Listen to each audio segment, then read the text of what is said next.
Students, आज का topic है आपका सारणिक। देखिए, सारणिक जो है आपको आयु से मिलता जुलता टॉपिक है। इसके बारे में हम लोग समझ लेते हैं सारणिक होता क्या है। यदि संख्याओं को संकेत, ये आपका संकेत है मॉडुलस की तरह, लेकिन इसको हम लोग यहाँ पे डिटरमिनेंट का सिंबल समझते हैं। यदि संख्याओं को संकेत के अंदर पंक्ति और स्तंभ के रूप में वर्गाकार सजावट ठीक करते हैं, उसे हम लोग सारणिक कहते हैं। वर्गाकार सजावट को सारणिक कहा जाता है, यानी कहते हैं। एग्जाम्पल में देखिए, इसमें एक रो एक कॉलम है, इसमें दो रो दो कॉलम है, यानी वर्गाकार है।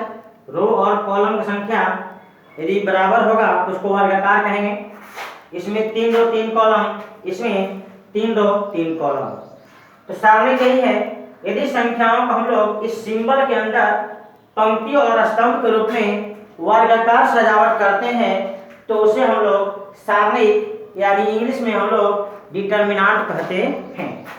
इसका इंग्लिश में है डिटरमिनेंट। इंग्लिश में डिटरमिनेंट कहा जाता है। इसको नोट कर लीजिए। ऑर्डर ऑफ डिटरमिनेंट, सारणिक की कोटि। सारणिक की कोटि क्या होता है? सारणिक में पंक्तियों या स्तंभों की संख्या को सारणिक की कोटि कहते हैं। यानी किसी सारणिक में कितने रो हैं, कितने कॉलम हैं, इसके संख्या को दर्शाना सारणिक का कोटि कहलाता है। जैसे सारणिक में आप पंक्ति या स्तंभ किसी एक का संख्या बताएंगे, लेकिन यही बात आपको आयु में पंक्ति और स्तंभ दोनों का संख्या बताना अनिवार्य था, क्योंकि वहाँ पे पंक्ति और स्तंभ का संख्या अलग अलग भी हो सकता है, लेकिन सारणिक में पंक्तियों और स्तंभों का संख्या बराबर ही होता है। इसलिए आप पंक्ति या स्तंभ किसी एक का संख्या बताएंगे तो यह स्पष्ट हो जाएगा कि इस सारणिक में आपको दो रो दो कॉलम होगा, इस सारणिक में तीन रो तीन कॉलम होगा, क्योंकि जितना रो होता है उतना ही कॉलम होता है। आप इसको नोट कर लीजिए, नोट देख लीजिए। एक आपको डिटरमिनेंट लिखा गया, इस डिटरमिनेंट में आप समझ लीजिए यहाँ जो भी लिखा गया A11, A12, A13, यहाँ जो भी लिखा गया ये सभी आपको सारणिक ए के सदस्य कहलाते हैं। सदस्य कह सकते हो, अवयव कह सकते हो, तत्व कह सकते हो। इंग्लिश में आप मेंबर कह सकते हो, एलिमेंट कह सकते हो, कंपोनेंट कह सकते हो। ये सभी सारणिक ए के सदस्य हैं। नंबर 2, सारणिक ए की कोटि।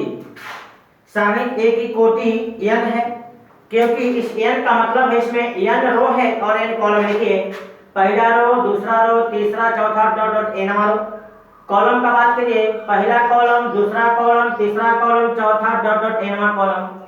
तो सारणिक का कोटि n है, क्योंकि इसमें n रो और n कॉलम है। जितना कोटि होता है रो और कॉलम की संख्या उतना ही होता है। दो बात हो गया। तीसरा बात, सारणिक ए में सदस्यों की कुल संख्या।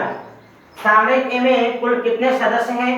तो हम लोग मैट्रिक्स में क्या देखे थे कि रो और कॉलम की संख्या को गुणा करते थे। यहाँ पे रो और कॉलम का संख्या दोनों n है, इसलिए n गुणा n क्या हो जाएगा? n square. इसलिए सारणिक में सदस्यों की कुल संख्या कितना होगा? n स्क्वायर होगा। अगला, सारणिक को छोटे रूप में, जैसे इतना बड़ा सा लिखा गया है, सारणिक को छोटे रूप में a बराबर aij इस प्रकार से लिख सकते हैं, जहां i और j का मान 1 से लेकर के n तक होता है। पूर्णांक संख्या लेंगे, इसमें दशमलव का वैल्यू नहीं होना चाहिए। तो आप सारणिक को छोटे रूप में इस प्रकार से लिख सकते हैं। आप इसे नोट कर लीजिए।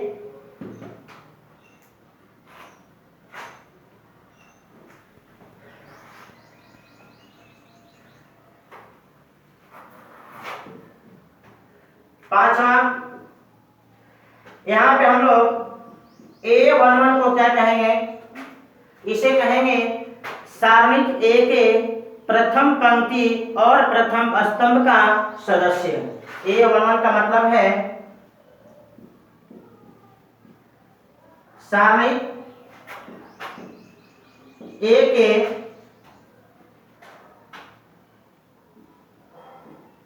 प्रथम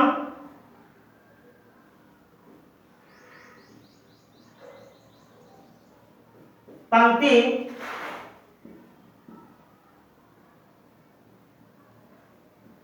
और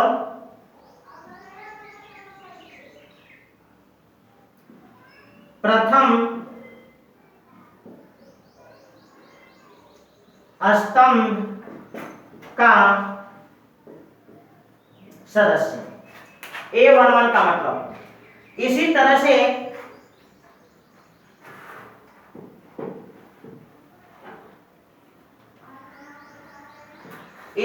से अगर हम कहें 2 3 का मतलब सारणिक ए के दूसरे पंक्ति और तीसरे स्तंभ का सदस्य। इसे आप लिख सकते हैं सारणिक ए के दूसरे पंक्ति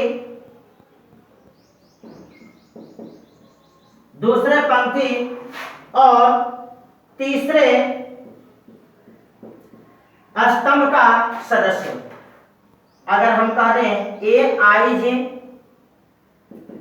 तो आई जो होता है हमेशा पंक्ति का संख्या बताता है और जे जो होता है हमेशा स्तंभ का संख्या बताता है। तो आप इसको लिख सकते हैं सारणिक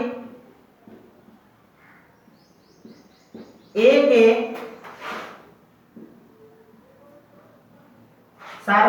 के आईवां पंक्ति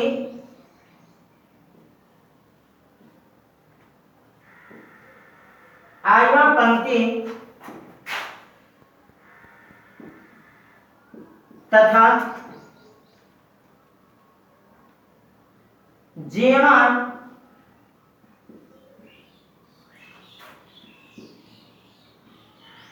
स्तंभ का सदस्य। आईवां पंक्ति और जेवां स्तंभ का सदस्य।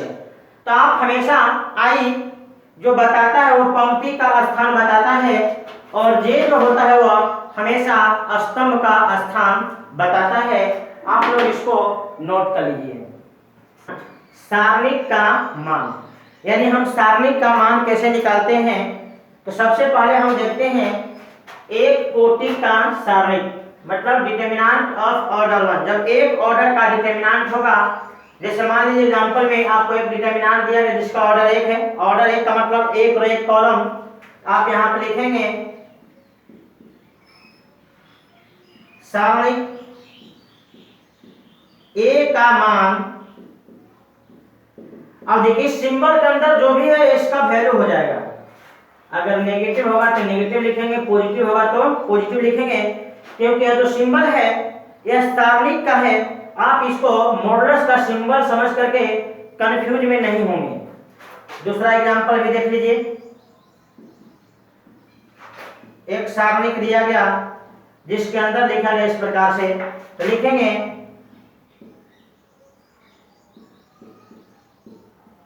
सारणिक b का मान -2। सारणिक b का मान -2, क्योंकि अगर यह मॉडुलस होता तो -2 का मॉडुलस +2 हो जाता, लेकिन यहाँ जो सिंबल है यह मॉडुलस को सूचित नहीं कर रहा है। यहाँ पे यह सिंबल सारणिक का सिंबल है, इसलिए सारणिक का मान होगा जो इस सिंबल के अंदर होगा सेम टू सेम वही होगा। ये हो गया आपको एक ऑर्डर के सारणिक का मान निकालने का तरीका। नंबर 2, डिटरमिनेंट ऑफ ऑर्डर 2 यानी दो कोटि के सारणिक का मान कैसे निकलेगा। अब देखिए दो कोटि के सारणिक आखिर होगा कैसे, तो दो कोटि का सारणिक होगा उसमें 2 रो होगा और 2 कॉलम होगा।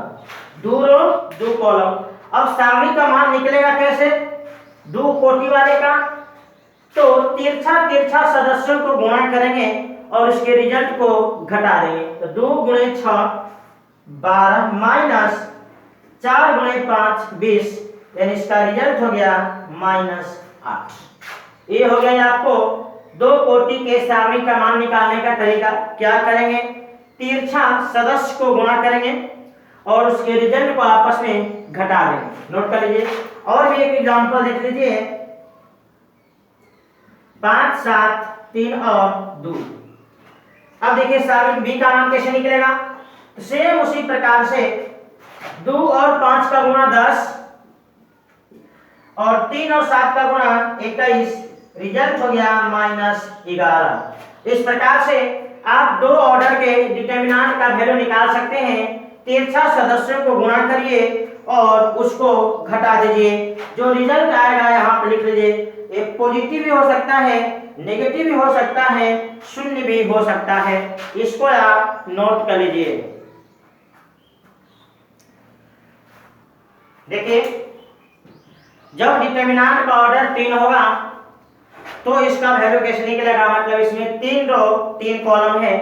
अब 3 ऑर्डर के डिटरमिनेंट का मान निकालने का तरीका आपके पास बहुत सारा हो सकता है। जैसे आप R1 का सहारा लेके निकाल सकते हैं, R2 से निकाल सकते हैं, R3 से निकाल सकते हैं, C1 C2 C3, यानी कुल मिलाकर के इसका आप कैलकुलेशन 6 रास्ते के द्वारा कर सकते हैं। R1 R2 R3 C1 C2 C3 के द्वारा। अब देखिए अगर हम इसका कैलकुलेशन R1 से करें, देखिए डिटरमिनेंट को निकालने का तरीका क्या है। देखिए इसको हम लोग पढ़ेंगे सारणिक ए का डिटरमिनेंट। तो क्या करेंगे, हम R1 से निकालना चाहते हैं, इसलिए R1 के तीनों सदस्यों को यहाँ पे हम लोग लिख लेंगे, तीनों सदस्यों को लिख देंगे और सबके लिए दो ऑर्डर का डिटरमिनेंट गुणा होगा तीनों सदस्यों के लिए। अब तीनों सदस्यों का चिन्ह कैसा होगा, तो देखिए यह सदस्य जो ए है यह पहला रो पहला कॉलम में है, तो सदस्य के पंक्ति और स्तंभ के संख्या को जोड़ते हैं। अगर सम आता है तो उसके आगे प्लस चिन्ह, अगर विषम आता है तो उसके आगे माइनस चिन्ह। आप देखिए 1 + 1, इसके लिए प्लस, यह होगा 1 + 2, इसके लिए माइनस, क्योंकि पंक्ति और स्तंभ का संख्या का जोड़ विषम हो रहा है, और इसके लिए हो जाएगा प्लस। एक अगर निकालते हैं तो आप उसको अल्टरनेट प्लस माइनस सजा सकते हैं। चलिए अब ए का डिटरमिनेंट क्या होगा, तो यह सदस्य जिस रो जिस पंक्ति में है, यानी जिस पंक्ति और जिस स्तंभ में है उसको हटा दीजिए। यह सदस्य जिस रो जिस कॉलम में है उसको हटा दीजिए, जो बचेगा उसको यहाँ लिख दीजिए। तो देखिए ए पहला रो पहला स्तंभ में है, तो पहला रो पहला स्तंभ हटा दीजिए, जो बचता है लिख लीजिए E F H और I। बी पहला रो दूसरा स्तंभ में है, पहला पंक्ति और दूसरा स्तंभ में है, इसको हटा दीजिए पहला पंक्ति और दूसरा स्तंभ को, तो D F G और I। इसी प्रकार से C पहला रो तीसरा स्तंभ में है, उसको हटा दीजिए, तो D E G और H। ए हो गया 3 ऑर्डर से 2 ऑर्डर का डिटरमिनेंट। अब यहां से आप निकाल लेंगे ए का डिटरमिनेंट बराबर ए, इसका तिरछा गुणा करिए, क्योंकि 2 ऑर्डर का वैल्यू निकालना जानते हैं। ए ई × I - H × F, बी इधर D × I - G × F, plus इधर C D × H - G × E। ये आपका हो गया रिजल्ट। ये अभी R1 से बनाए हैं, आप चाहें तो R2 R3 C1 C2 C3 किसी का प्रयोग करके निकाल सकते हैं।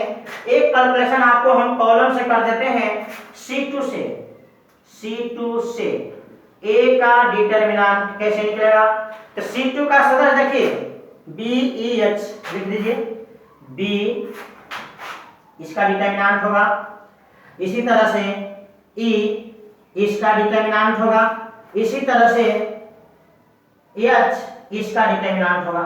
अब कैसे जोड़ेगा, तो B का स्थान देखिए पहला रो दूसरा कॉलम है, जोड़ने पे विषम हो रहा है, यहाँ जोड़ने पे सम होगा, यहाँ जोड़ने पे विषम होगा, तो प्लस माइनस या प्लस माइनस प्लस, ऐसा होता है, अल्टरनेट होता है।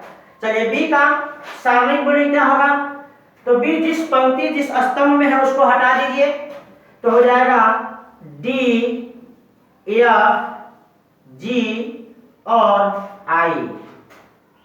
ई का डिटर्मिनेंट क्या होगा, तो दूसरा रो दूसरा कॉलम यानी दूसरा पंक्ति दूसरा स्तंभ में है उसको हटा दीजिए, तो हो जाएगा ए सी जी और आई। सेम उसी प्रकार से एच तीसरा रो दूसरा कॉलम में है उसको हटा दीजिए, तो मिलेगा आपको ए सी डी और एफ। ये आपका रहा तीन ऑर्डर से 2 ऑर्डर बन गया। अब इसको हम लोग तिरछा गुणा करके घटा देंगे, सेम इसी प्रकार से रिजल्ट आएगा। वैल्यू में अंतर नहीं होगा, सिर्फ आपको देखने में लग रहा है कि ये दोनों डिफरेंट कैलकुलेशन है। जब कैलकुलेशन करेंगे तो दोनों का रिजल्ट एक जैसा आएगा। इसको नोट करिए। हम इसका कैलकुलेशन कैसे करेंगे, अब तिरछा गुणा करके घटा देंगे, ठीक है। तो इसको हम ऊपर में लिख देते हैं, इसका कैलकुलेशन ऊपर में लिख देते हैं।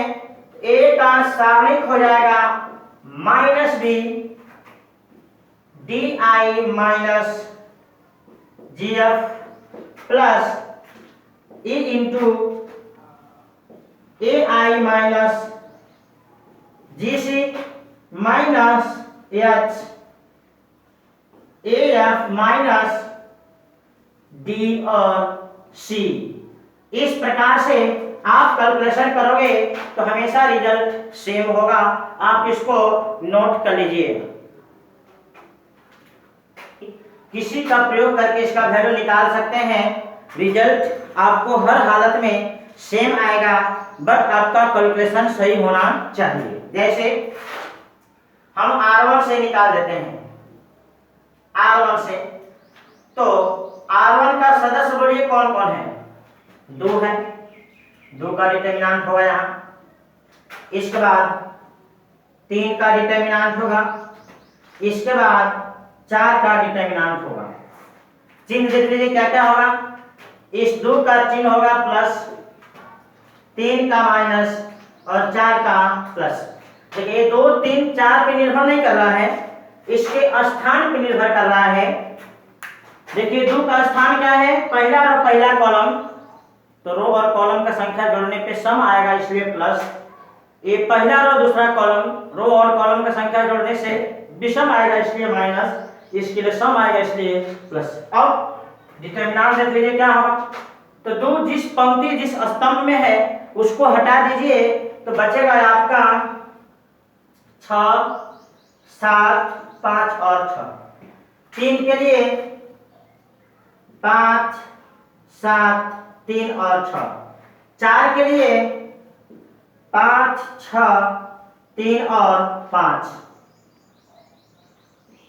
अब थोड़ा कैलकुलेशन कर लेते हैं, तो 2 गुणे 6 के 36 माइनस 35 माइनस 3 30 माइनस 21 प्लस 4। इधर बेसा गुणा करके घटा दीजिए, तो 25 माइनस 18। थोड़ा कैलकुलेट करिए, तो 36 में 35 घटेगा 1, तो हो गया 2। 30 में 21 घटाइए तो 9 और गुणा 3 माइनस 27। 25 में 18 घटाइए तो 7, ये हो गया 28। तो 28 और 2 30, 27 घटा दीजिए 3, आपका हो गया रिजल्ट। ये अभी आपको R1 से बनाए। आप चाहे तो R2, R3, C1, C2, C3 किसी और से भी बनाएंगे तो वैल्यू आपका सेम होगा। एक और आपको दिखा देते हैं C2 से। देख लीजिए तीनों आपको C2 से बनाने के लिए हम -3 + 6 -5 सबका डिटर्मिनेंट लिख दिए। अब कैलकुलेशन करने के लिए क्या करोगे, 6 × 30 -21 -2 आपका -27 हो गया। इसका कैलकुलेशन आपका 12 - 12 0 हो जाएगा, और इसका कैलकुलेशन आपको हो जाएगा 14 - 20 -6 और -5 है प्लस 30, वैल्यू आपका 3 आ गया। आप देखिए R1 से बनाए तो भी 3 आया, C2 से बनाए तो भी 3 आया। यानी आप इसमें से किसी भी रो या किसी भी स्तंभ से सवाल बनाओगे यानी इसका डिटरमिनेंट निकालोगे तो वैल्यू में अंतर नहीं होगा। आप इसको नोट कर लीजिए। देखिए 3 ऑर्डर के डिटरमिनेंट निकालने का एक मेथड है साइरस, जो आपको एनसीईआरटी के सिलेबस में नहीं है, लेकिन इस मेथड का चर्चा आपको केसी सिन्हा में किया गया है। देखिए इस मेथड का आप लोग यूज करके डिटरमिनेंट का वैल्यू बहुत आसानी से निकाल सकते हैं। जैसे मान लो इस डिटरमिनेंट का मान निकालना है तो क्या करेंगे, हम लोग पहले सभी सदस्यों को लिख लेते हैं A B C D E F G H I, ये हो गया C1 C2 C3। पुनः C1 और C2 को रिपीट कर देंगे तो हो जाएगा A D G B E और एच। ये हो गया आपका C1 C2 C3 C1 C2 हो गया। अब क्या करेंगे, हम लोग 3 सदस्य का डायगोनल सदस्य मिलाएंगे। 1 हो गया, 2 हो गया और ये आपका 3 हो गया। अब आपका जो भी डायगोनल सदस्य मिलाओगे तो 3 अंक नहीं होगा, उसमें 2 ही अंक होगा या 1 अंक होगा। उसी तरह से नीचे से ऊपर भी आप मिला दो, 1, ये दूसरा हो गया और ये आपका तीसरा हो गया। अब वैल्यू निकालने के लिए करोगे क्या, सीधे आप लिखोगे ए का डिटरमिनेंट बराबर इस लाइन पे जो भी सदस्य है उसको गुणा करिए। इस लाइन पे ए ई और आई है, प्लस इस लाइन का सदस्य आपस में गुणा करिए तो बी एफ और जी, प्लस इस लाइन का सदस्य गुणा करिए सी डी और एच। इन तीनों को आपस में जोड़ दीजिए, बीच में माइनस। अब इस लाइन पे सदस्य ले लीजिए जी ई और सी, जी ई और सी, प्लस इस लाइन पर जाइए एच एफ और ए, एच एफ और ए, प्लस इस लाइन पर जाइए आई डी और बी, आई डी और बी। ये आपका डिटरमिनेंट का वैल्यू दे देगा। इस प्रकार से आप कोई भी सवाल चाहें तो आराम से बना सकते हैं, कोई परेशानी नहीं होगा। हम पिछला जो एग्जांपल दिए हैं उसका वैल्यू पुनः इस मेथड से कैलकुलेट करके दिखला दे रहे हैं।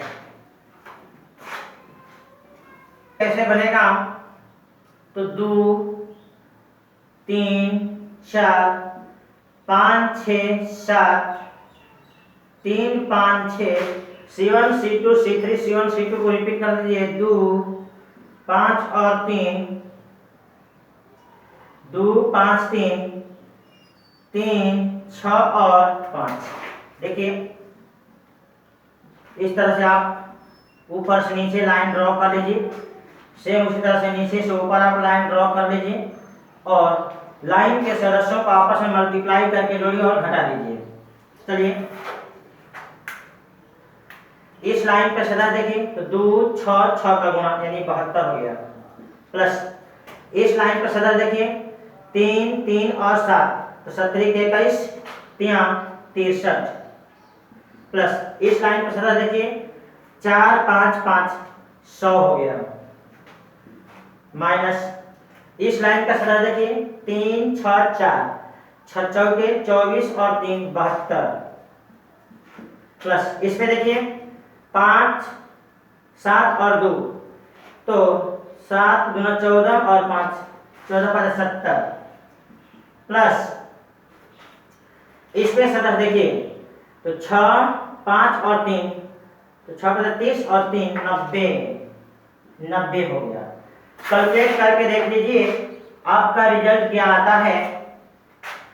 तो देखिए आपका 72 72 कैंसिल हो गया, ये हो गया 163, इसको जोड़िए तो 160, रिजल्ट हो गया 3 आंसर।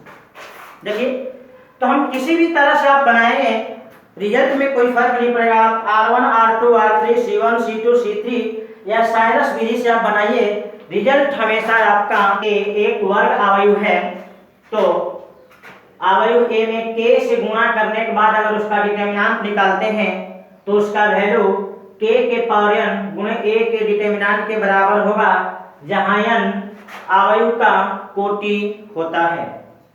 दूसरा नोट, यदि ए एक विकर्ण आयु है तो सारणिक ए का मान A11 यहाँ पे इंटू होगा A11 into A22 into A33 into इस तरह से डॉट डॉट ANNN, मतलब जितने भी विकर्ण सदस्य हैं इन सबको गुणा कर दो, वही इसका वैल्यू होगा। इसको नोट कर लीजिए। तीसरा नोट है, यदि ए और बी दो समान कोटि के आयु हैं तो समान कोटि के वर्ग आयु है तो a इंटू बी का डिटरमिनेंट, मतलब आयु ए और बी को गुणा करिए तब डिटरमिनेंट निकालिए, या अलग अलग दोनों का डिटरमिनेंट निकाल के गुणा करिए, रिजल्ट हमेशा आपका सेम होगा। आप लोग इसको नोट कर लीजिए। गुण है, यदि सारणी के पंक्तियों को संगत स्तंभों में बदल दिया जाए तो सारणी के मान में कोई फर्क नहीं पड़ता है।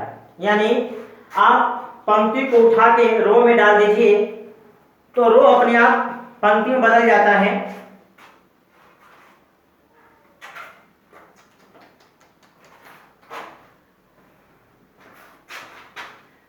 प्रॉपर्टी ऑफ डिटरमिनेंट, सारणी के गुण। यदि सारणी के पंक्तियों को संगत स्तंभ में बदल दिया जाए तो सारणी के मान में कोई फर्क नहीं पड़ता है। मतलब अगर सारणी के पंक्ति को उठा करके स्तंभ में बदल दीजिए तो मान में कोई फर्क नहीं पड़ता। और देखिए आप, अभी हम पंक्ति को स्तंभ में बात कर रहे हैं, जब पंक्ति को स्तंभ में बदलोगे तो स्तंभ अपने आप पंक्ति में बदल जाएगा। जैसे कि एग्जांपल देख लेते हैं, एक डिटरमिनेंट है 2, 4, 5 और 3। इस डिटरमिनेंट का वैल्यू देखिए क्या होगा। तो डिटरमिनेंट का वैल्यू अगर तिरछा गुणा करके घटाइए तो 6 माइनस 20 यानी -14। अब क्या करते हैं, हम पहला रो को पहला कॉलम में डाल देते हैं। यहाँ पे पंक्तियों को संगत स्तंभ में बदलना है। संगत स्तंभ कहने का मतलब कि पहला पंक्ति को पहला स्तंभ में डाल दो तो 2, 4 हो गया, पहला पंक्ति पहला स्तंभ में आ गया, दूसरा पंक्ति दूसरा स्तंभ में आ गया। अब इसका वैल्यू निकाल के देखिए, जितना इसका वैल्यू होगा उतना ही इसका वैल्यू होगा। ये आपको प्रॉपर्टी के आपको अनुसार है। चलिए वैल्यू कैलकुलेट करें तो 2 × 3 6 -20, यहाँ भी आपको आ गया -14। ये आपका रहा डिटरमिनेंट का पहला प्रॉपर्टी। इस पे आपको एग्जांपल दिए हैं, आप कोई भी डिटरमिनेंट लीजिए,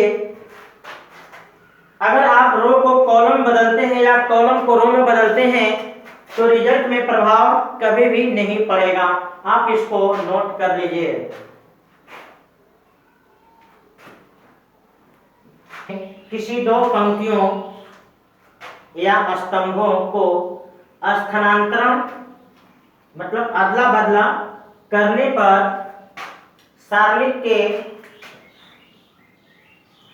मान का चिन्ह विपरीत हो जाता है, यानी उल्टा हो जाता है। जैसे एग्जांपल में हम एक सारणी ले लेते हैं 5, 3, 2 और 6। आप इसका डिटरमिनेंट पहले निकाल लीजिए तो हो जाएगा 6 × 5 = 30 -6 यानी 24। आप क्या करिए, पहला रो को दूसरा रो में बदल दीजिए और दूसरा रो को पहला रो में बदल दीजिए। किसी दो रो यानी दो पंक्ति या स्तंभ, रो बदलोगे अदला बदला करोगे तो वो चिन्ह बदलेगा, और कॉलम अदला बदला करोगे तब भी चिन्ह बदल जाएगा। तो हम यहाँ पे पहले रो ही बदल देते हैं 2, 6, 5 और 3। गौर से देखिए,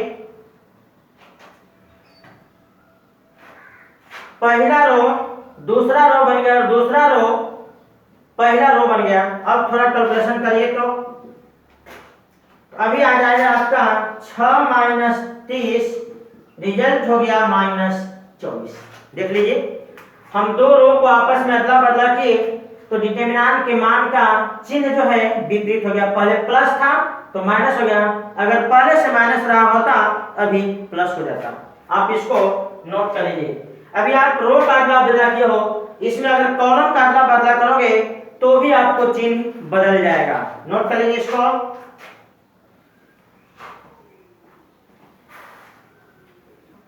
एक समान हो तो सारणी का मान शून्य होता है। जैसे एग्जांपल में देख लीजिए 2 3 5 6 10 और 20, इधर हो गया 2 3 और 5। गौर से देख लीजिए, इसमें R1 और R2 एक समान है, इसलिए इस डिटरमिनेंट का वैल्यू शून्य होगा। आप कैलकुलेट करके देख लीजिए, निश्चित रूप से शून्य आएगा। दूसरा एग्जांपल भी दे सकते हैं 2 9 और 5, 1 2 और 3, इधर 10 20 और 1 मिनट 1 2 और 3। गौर से देखिए, दूसरा कॉलम और तीसरा कॉलम एक समान है, इसलिए इस डिटरमिनेंट का वैल्यू आपका शून्य होगा। यानी आपको प्रॉपर्टी में ही कहा जा रहा है कि किसी डिटरमिनेंट पर कोई भी दो रो या दो कॉलम अगर एक जैसा हो तो डिटरमिनेंट का वैल्यू हमेशा शून्य होगा। आप इसे नोट कर लीजिए। तीसरा प्रॉपर्टी है, यदि सारणी में किसी दो पंक्तियों या स्तंभों के संगत सदस्यों का अनुपात एक समान हो तो सारणी का मान शून्य होता है। जैसे एग्जांपल में एक हम सारणी लिख देते हैं 2 4 और 5, इधर 10 18 और 39, और इधर आप लिख दीजिए 8 16 और 20। गौर से देखिए, R1 और R3 के सदस्यों का जो अनुपात है, जैसे 8/2, 16/4, 20/5, ये सभी जगह पे जो रेशियो आया वह एक समान आया, इसलिए इस डिटरमिनेंट का मान शून्य होगा। आप सारणी का मान निकालने का तरीका बहुत सारा जानते हैं, आप किसी भी तरीका से निकालेंगे इसका वैल्यू निश्चित रूप से शून्य होगा, क्योंकि R1 और R3 के सदस्यों का जो अनुपात है वह एक समान है। और भी आप एग्जांपल देख सकते हैं, एक सारणी भी है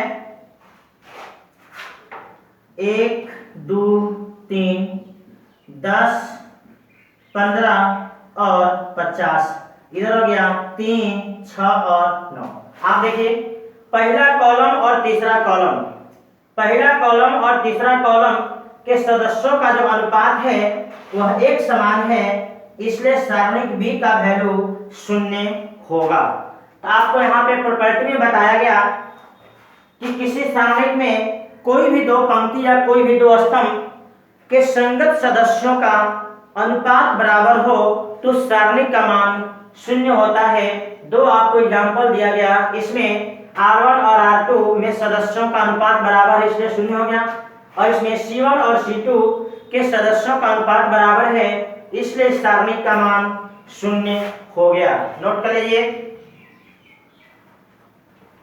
प्रॉपर्टी नंबर 5, यदि सारणी में किसी एक पंक्ति या स्तंभ के सभी सदस्य शून्य हो तो उस सारणी का मान शून्य होगा। जैसे एग्जांपल लिख लीजिए, इसमें R1 के सभी सदस्य शून्य है, इसलिए इसका हम कैलकुलेशन करेंगे तो वैल्यू शून्य आएगा। इसमें C1 का सभी सदस्य शून्य है, इसलिए इस डिटरमिनेंट का कैलकुलेशन करेंगे तो शून्य आएगा। आपको यही प्रॉपर्टी है, किसी डिटरमिनेंट में कोई भी एक पंक्ति या कोई भी एक स्तंभ के सभी सदस्य अगर शून्य हो तो उस डिटरमिनेंट का मान निश्चित रूप से शून्य होगा। ये रहा है आपको पांचवा प्रॉपर्टी।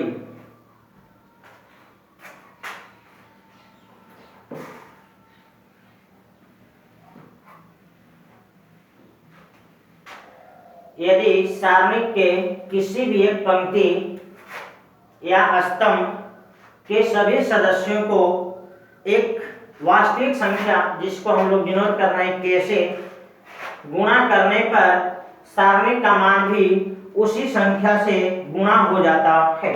जैसे एग्जांपल देख लीजिए, एक आपका हम सारणिक लिख देते हैं 2, 3, 5 और 8। अब इस सारणी का देखिए मान कितना आएगा, तो आप 2 ऑर्डर का सारणिक लिए हैं, तिरछा गुणा करके घटा दीजिए, तो 8 गुणे 2 16 और 5 गुणे 3 15, 16 माइनस 15 मतलब 1। अब क्या करते हैं, एक नया सारणिक बना देते हैं। हम किसी एक रो या किसी एक कॉलम के सभी सदस्यों को एक वास्तविक संख्या से गुणा करके हम क्या करते हैं, इसके R1 में हम 3 से गुणा कर देते हैं। R1 में 3 से गुणा करते हैं तो R1 में 2 सदस्य है, दोनों में 3 से गुणा करो तो हो जाएगा 6, 9 और 5 और 8। R1 में 3 से गुणा करके एक नया सारणिक बना लिए। अब इस सारणिक का मान देखो क्या होगा, तो निश्चित रूप से R1 में 3 से गुणा किए हो तो इस सारणिक का जो मान आएगा इसका 3 गुना होगा। सारणिक का मान भी उसी संख्या से गुणा हो जाता है। आप 3 से गुणा किए तो इसका मान भी उसी संख्या से गुणा होकर के आएगा। जैसे कैलकुलेट कर लीजिए, 8 छके 48 माइनस 9 पचे 45 हो गया आपका 3। तो देख लीजिए 3 गुणे सारणिक का वही, ठीक। तो सारणिक का मान भी उसी संख्या से गुणा हो गया, यही आपको प्रॉपर्टी कह रहा है। यह बात कॉलम में करोगे तो भी हो जाएगा, आप इसे नोट कर लीजिए। सारणिक में किसी एक पंक्ति या स्तंभ के सभी सदस्य 2 या अधिक पदों के जोड़ के रूप में लिखा गया है तो सारणिक को भी 2 या 2 से अधिक सारणिक के जोड़ के रूप में लिखा जा सकता है। जैसे एग्जांपल देख लीजिए, एक सारणिक है a plus x, b plus y, c plus j। इधर आपका लिखा गया d, e, f, g, h और i। गौर से देखिए, इस सारणिक में जो पहला कॉलम के सदस्य हैं ये सभी सदस्य 2-2 पदों में हैं। तो इस सारणिक को भी हम लोग 2 सारणिक के जोड़ के रूप में लिख सकते हैं। एक पहला कॉलम के जो सदस्य हैं, एक में लिखेंगे एक ABC और दूसरे वाले में लिख देंगे x, y, z। इसमें हो जाएगा ABC, इसमें हो गया x, y और z। बाकी सब दोनों कॉलम दोनों सारणिक में सेम होगा। यहाँ देखिए पहला कॉलम के सभी सदस्य 2 पदों में था, इसलिए 2 डिटरमिनेंट में बनेगा। एक साइड का पद एक डिटरमिनेंट में, दूसरे साइड वाला पद दूसरे डिटरमिनेंट में। बाकी सब इधर D, E, F, G, H और I। इधर भी आपका वही होगा D, E, F, G, H और I। तो आपको प्रॉपर्टी यही कह रहा है कि डिटरमिनेंट का कोई भी एक रो या कोई भी एक कॉलम के जितने भी पद हैं वो 2 पदों में या 3 पदों में या 4 पदों में लिखे गए हैं, तो आप सारणी को भी 2, 3, 4 सारणी के रूप में लिख सकते हैं, जोड़ के रूप में लिख सकते हैं। यही आपका प्रॉपर्टी नंबर 7 है। इसका वैल्यू और इन दोनों के वैल्यू का जोड़ सेम होगा, रिजल्ट में फर्क नहीं पड़ेगा। आप इसे नोट कर लीजिए। किसी एक पंक्ति या स्तंभ के सभी सदस्यों को एक वास्तविक संख्या से गुणा करने के बाद सारणिक के किसी दूसरे पंक्ति या स्तंभ के संगत सदस्यों में जोड़ने पर सारणिक के मान में कोई प्रभाव नहीं पड़ता है। जैसे एग्जांपल में देख लीजिए, एग्जांपल में हो गया एक सारणिक जिसका वैल्यू है 2, 4, 6 और 8। इसको थोड़ा कैलकुलेट करके देख लीजिए इसका वैल्यू कितना आता है। एक सारणिक लिखा गया, इसका वैल्यू कैलकुलेशन करने के लिए 2 और 8 का गुणा 16 माइनस में 24, रिजल्ट आ गया -8। एक सारणिक लिया गया जिसका हम वैल्यू निकाल दिए -8 आया। अब क्या करते हैं, इसके किसी एक रो में किसी संख्या से गुणा करके उसको दूसरे रो में जोड़ देते हैं। जैसे यहाँ पे नियम लिख दे रहे हैं, हम R2 के जगह पे लिख देते हैं R2 प्लस 5 गुणे R1। हम R1 में 5 से गुणा करके R2 में जोड़ देते हैं। ये जो डिटरमिनेंट बनेगा इसको एक नया वैल्यू, नया नाम देते हैं b। चलिए R1 को लिख दीजिए 2 और 4। अब R1 में 5 से गुणा करके R2 में जोड़िए तो संगत सदस्य का मतलब हुआ पहला में गुणा करेंगे तो पहला में जोड़ेंगे, 2 से गुणा करिए 10, 6 में जोड़ दीजिए 16, 5 से गुणा करिए 20, 8 में जोड़ दीजिए 28। अब इस डिटरमिनेंट का वैल्यू कैलकुलेट करिए तो 28 गुणे 2 56 और 16 गुणे 4 64, 56 में 64 घटा दीजिए -8। यही आपका प्रॉपर्टी कह रहा है कि सारणिक में किसी एक पंक्ति या स्तंभ के सभी सदस्यों को एक वास्तविक संख्या से गुणा कर दीजिए और एक वास्तविक संख्या से गुणा करने के बाद उसी सारणी के किसी दूसरे रो, देखिए रो में गुणा करोगे तो रो में जोड़ोगे, कॉलम में गुणा करोगे तो कॉलम में जोड़ोगे, तो सारणी के किसी दूसरे रो या कॉलम में जोड़ने पर उसके मान में कोई फर्क नहीं पड़ता है। जैसे आपको एक एग्जांपल से स्पष्ट हो गया, एक सारणिक था जिसका मान हम निकाले हैं -8। अब इस सारणिक में R1 में 5 से गुणा करके R2 में जोड़ दिए तो यहाँ रिजल्ट आ गया। अब इसका इस डिटरमिनेंट का हम वैल्यू निकालते हैं तो वैल्यू में कोई फर्क नहीं पड़ता है। आप इसको नोट कर लीजिए, ए था प्रॉपर्टी नंबर 8। अगला टॉपिक है आपका एरिया ऑफ ट्रायंगल, त्रिभुज का क्षेत्रफल। आपको यहाँ पे ए बी सी त्रिभुज दिया गया है, तीनों पॉइंट का जो निर्देशांक है आपको दिया गया है x1 y1 x2 y2 x3 और y3। हम इस त्रिभुज का एरिया निकालने का कोऑर्डिनेट ज्योमेट्री में एक फॉर्मूला जानते हैं। त्रिभुज ए बी सी का क्षेत्रफल बराबर होता है 1/2। ये आपका मॉडुलस का सिंबल है, ये आपका मॉडुलस का सिंबल है। उस मॉडुलस के अंदर होगा x1 into y2 minus y3, x2 into y3 minus y1, x3 into y1 minus y2। इस प्रकार से हम लोग एंटी क्लॉकवाइज में घूम करके एरिया कैलकुलेट करते हैं। ये है आपको कोऑर्डिनेट ज्योमेट्री का फॉर्मूला। हम क्या करते हैं, इसी फॉर्मूला में थोड़ा सा परिवर्तन करना चाहते हैं तो लिखेंगे 1/2 मॉडुलस के अंदर x1, यहाँ लिख दीजिए y2 माइनस y3, इसमें से माइनस कॉमन ले लीजिए तो -x2, ये हो जाएगा,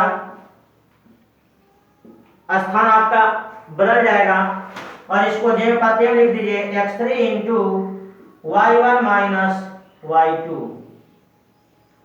गौर से देखिए, अभी अभी हम डिटरमिनेंट का वैल्यू निकालने का आपको बताए थे R1 R2 R3 C1 C2 C3 से, उसमें प्लस माइनस का चिन्ह अल्टरनेट होते हैं।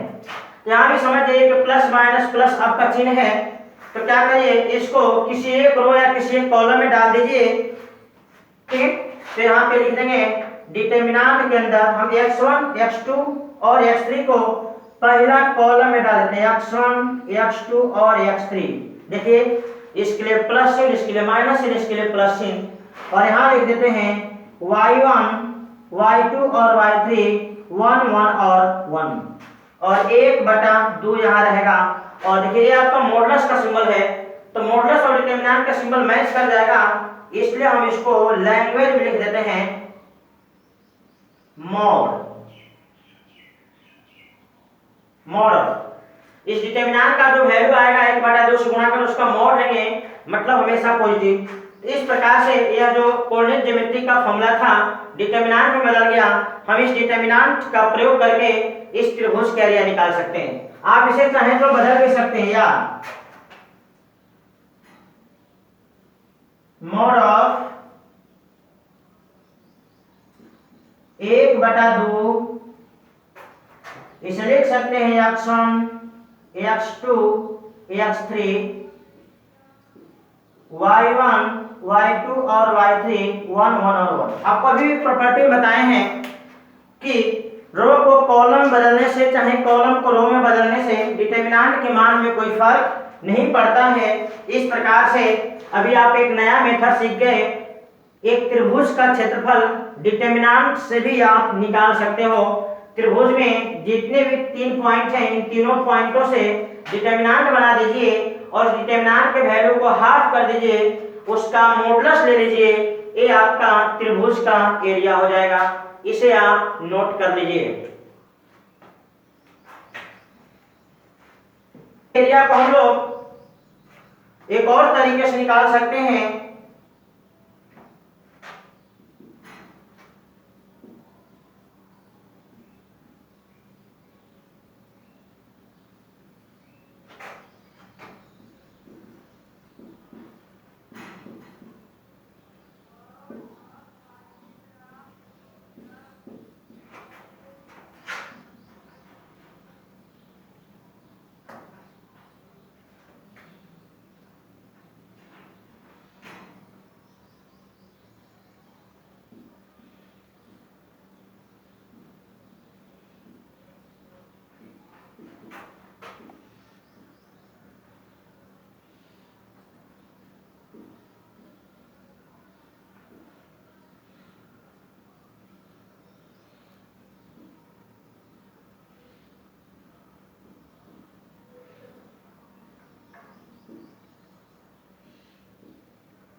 देख लीजिए, जिसका एरिया निकालना चाहते हैं, देखिए चतुर्भुज के चारों पॉइंट आपको पता है। ए बी से आप एक डिटरमिनेंट बना दीजिए, बी सी से डिटरमिनेंट बना दीजिए, सी डी से डिटरमिनेंट बना दीजिए और डी और ए से डिटरमिनेंट बना दीजिए। और दो ऑर्डर का डिटरमिनेंट आप कैलकुलेट करना जानते हैं, आप इसको कैलकुलेट कर देंगे। साथ में आपके यहाँ मॉडुलस का कंसेप्ट है, मॉडुलस लेना, अगर नेगेटिव आएगा तो पॉजिटिव बना देना है। तो इस प्रकार से आप चतुर्भुज का एरिया निकाल सकते हैं। आप इसी कंसेप्ट के आधार पे 5 भुजा वाला, 6 भुजा वाला, 7 भुजा वाला सबका आप एरिया निकाल सकते हैं। इसको नोट कर लीजिए। यदि बिंदु ए बी सी संरेख है, संरेख का मतलब एक ही रेखा पे है, अलग अलग रेखा पे नहीं है, तो त्रिभुज ए बी सी का जो क्षेत्रफल होगा वो आपका 0 होगा। यानी अर्थात आपको एक कंडीशन मिल गया, आप एरिया का फॉर्मूला बैठा दीजिए। यानी पॉइंट ए बी सी से बनने वाले डिटरमिनेंट का वैल्यू अगर 0 हो जाए तो आप कह सकते हैं कि उस त्रिभुज का एरिया 0 होगा। क्योंकि जब एक लाइन पे हो जाएगा, जैसे मान लीजिए ये आपका ए बी और सी, बी भी आपको इसी पे चला है और एक लाइन पे आ जाए ए बी और सी, तो अगर बी ए बी सी अगर एक ही रेखा पे हो जाए तो इस लाइन का कोई एरिया नहीं होता है। क्योंकि बी अगर थोड़ा सा भी ऊपर होगा, थोड़ा सा भी ऊपर होगा तो कुछ न कुछ एरिया बनेगा। लेकिन बी अगर इसी लाइन पे हो जाए तो कोई एरिया नहीं बनेगा। इसलिए आपको कहा गया ए बी सी अगर संरेख है तो त्रिभुज ए बी सी का जो क्षेत्रफल होगा वह 0 होगा। और यह आपको शर्त निकल गया। यानी आपको सवाल पूछेगा दिया गया 3 पॉइंट संरेख है कि नहीं, तो दिए गए 3 पॉइंट से आप डिटरमिनेंट बना दीजिए। अगर उस डिटरमिनेंट का वैल्यू 0 हो जाता है तो आप कहेंगे कि निश्चित रूप से तीनों बिंदु एक ही रेखा पे है, मतलब संरेख बिंदु है। आप इसे